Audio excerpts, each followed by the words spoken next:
আলহামদুলিল্লাহ এই পর্যায়ে কোরআন হাদিস থেকে গুরুত্বপূর্ণ আলোচনা নিয়ে আসছেন ঐতিহ্যবাহী বড়ুয়া আশরায়ে মুবাশশিরা মাদ্রাসার সম্মানিত প্রতিষ্ঠাতা পরিচালক হযরত মাওলানা হাফেজ জাহিদুল ইসলাম সাহেব, হযরত মাওলানা হাফেজ জাহিদুল ইসলাম সাহেব হযরতের আলোচনা পেশ করার জন্য মাহফিল কমিটির পক্ষ থেকে সবিনয়ভাবে অনুরোধ করছি। السلام عليكم ورحمة الله تعالى وبركاته. الحمد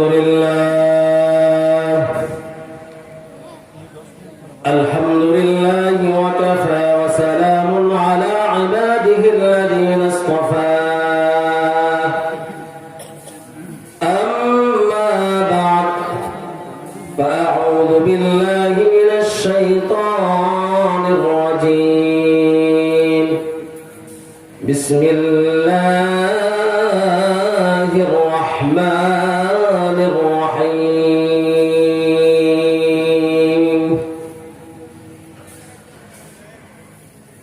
يا أيها الذين آمنوا ادخلوا في السلم كافة ولا تتبعوا خطوات الشيطان إنه لكم عدو مبين.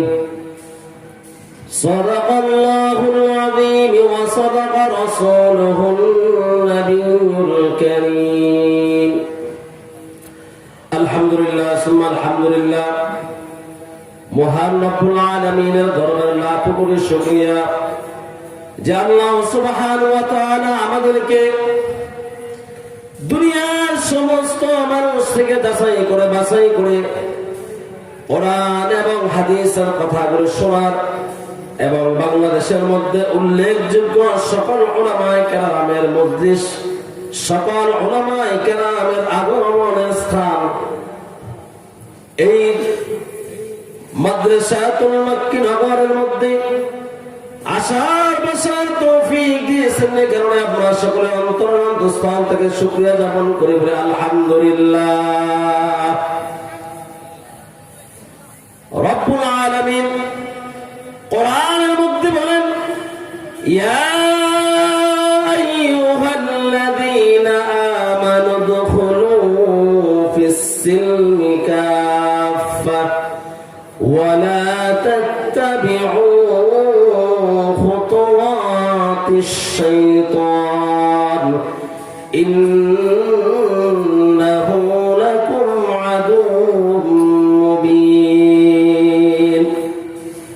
সময় খুব সংক্ষিপ্ত, বড়দের মজলিস, শুধু দোয়া নেওয়ার জন্য কিছু কথা বলা, আমাদের পরে আলোচনা করবেন উল্লেখযোগ্য আলেম, কুমিল্লার মধ্যে খুব প্রসিদ্ধ মুস্তাফা মাহমুদ সাহেব, শেখ মুস্তাফা মাহমুদ সাহেব হাফিজাহুল্লাহ।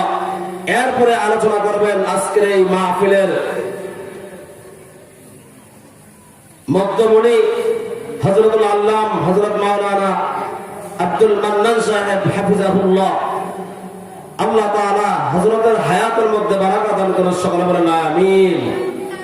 যেই কথাটা বলতেছিলাম, আমানু দুখুলু ফিস সিলমি কাফা, ইসলামের কিছু আংশিক মানলাম, কিছু আংশিক মানলাম না, এর নাম পরিপূর্ণ মুসলমান না।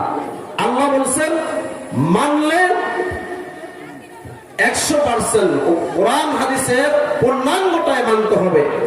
সূরাতুল ফাতিহা থেকে সূরাতুন নাস, আলহামদুলিল্লাহি রাব্বিল আলামিন থেকে মিনাল জিন্নাতি ওয়ান নাস, অর্থাৎ কোরআনের বিধিবিধানগুলো, আহকামগুলো, হুকুমগুলো, কোরআনের যতগুলো জায়গায় আয়াতের মধ্যে আল্লাহ তাআলা হুকুম করেছেন সবগুলো পূর্ণাঙ্গভাবে মানা, মন গড়া মতো কোনো কিছু না মানা।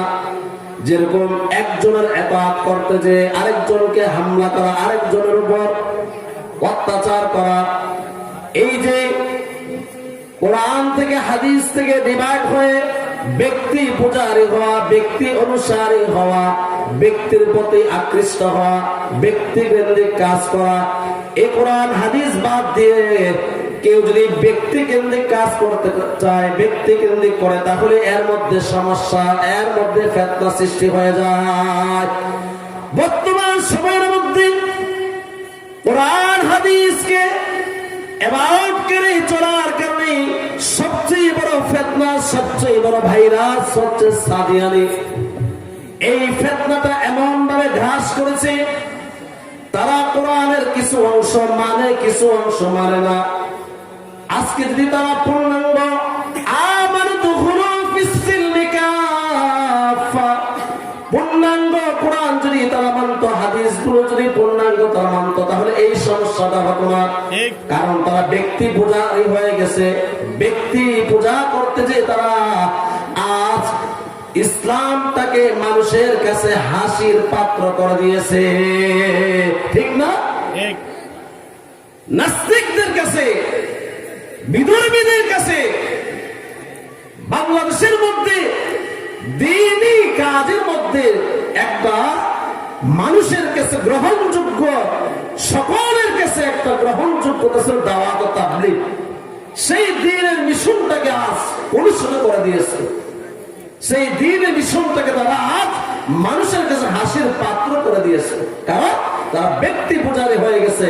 কোরআনের কিছু কথা মানে, আংশিক মানে এবং আংশিক মানে না। এ কারণে আজ এই অবস্থা। যদি তারা ব্যক্তি পূজারী বাদ দিয়ে এক আল্লাহ এবং এক আল্লাহর রাসূল মনোনীত হযরত মুহাম্মদুর রাসূলুল্লাহ সাল্লাল্লাহু আলাইহি ওয়াসাল্লামকে অনুসরণ করত, ইতাআত করত, অনুকরণ করত, তাহলে আজ এই সমস্যাটা হতো না। কারণ তারা কি করলো? একজনকে আমির মানতে যে, একজনকে গোলামি করতে যে আজ মাদ্রাসার তালিবে আলেমদেরকে, সাধারণ দিনের লাইনে যারা মেহনত করে দাওয়াত ও তাবলীগের সাথে ভাইদেরকে তারা পেটের মধ্যে ছুরি ভরে দিয়েছে। বলেন নাউজুবিল্লাহ। 4 জন ভাইকে তারা শহীদ করে ফেলে দিয়েছে। তাহলে তাদের এই কার্যকলাপগুলো, এগুলো কি দিনের কাজ? যে কাজ করে ইসরায়েলের মধ্যে ইহুদিরা ফিলিস্তিনদেরকে হত্যা করে, ফিলিস্তিনের মুসলমানদেরকে যে ইহুদিরা হত্যা করে, সেই ইহুদিদের কাজ আজ সাদিয়ানি ফিতনাবাজিরা করতে আছে। আজ ইস্তেমা টঙ্গীর ময়দানকে তারা রক্তে লাল করে দিয়েছে। কারণ কি? কারণ হচ্ছে তাদের মধ্যে কোরআনের পূর্ণাঙ্গ আমল না থাকার কারণে, কোরআনকে পূর্ণাঙ্গ ভাবে না মানার কারণে আজ এই সমস্যাটা। যতদিন পর্যন্ত তারা কোরআন পরিপূর্ণভাবে না মানবে, যতদিন পর্যন্ত এই যে দাওয়াতের কাজ, এটা নবী নাই, সাহাবায়ে কেরাম নাই, তাবেঈন নাই, তাবেঈন নাই, এখন আছে কারা? উলামায়ে কেরাম। উলামায়ে কেরামকে যতক্ষণ পর্যন্ত তারা না মানবে, উলামায়ে কেরামকে মানা মানে কি? এমন না উলামায়ে কেরামকে ব্যক্তি, উলামায়ে কেরামকে মানা যাদের মধ্যে কোরআন হাদিস আছে, যাদের মধ্যে তাকওয়া আছে, ফরজগারিতা আছে, কোরআনের পূর্ণাঙ্গ ইলম আছে এবং আমল আছে। এই দুইটা জিনিস যার মধ্যে আছে, তাদেরকে যতক্ষণ অনুসরণ না করবে, ততক্ষণ পর্যন্ত তারা এই গুমরাহ পথভ্রষ্টই থাকবে। এ কারণে আলেমদের থেকে বিচ্ছিন্ন না হওয়া, আলেমদের সাথেই থাকা, উলামায়ে কেরামের সাথেই থাকা।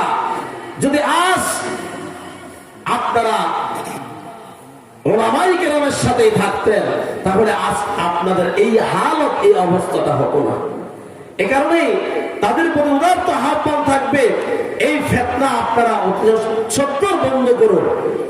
অতি সত্বর আপনারা তওবা করে উলামায়ে কেরামের কাছে আপনারা তওবা করে আপনারা ফিরে আসুন। আপনারা এই বিশ্ব ইস্তেমা, এই দ্বীনি কাজ থেকে আর মানুষের কাছে হাসির পাত্র